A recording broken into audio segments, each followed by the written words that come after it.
لما الفراعنة شغلوا طاقة الأهرامات كانوا فاكرين إن ده هو النصر. صلي على النبي واشترك في القناة ويلا بينا نبدأ.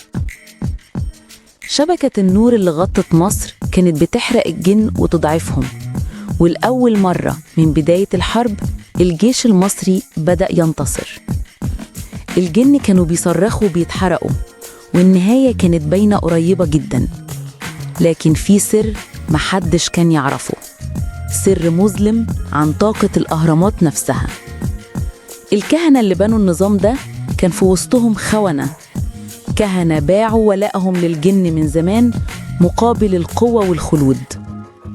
كانوا مستنيين اللحظة دي بالذات، لحظة ما الفراعنة يستخدموا أقوى سلاح عندهم.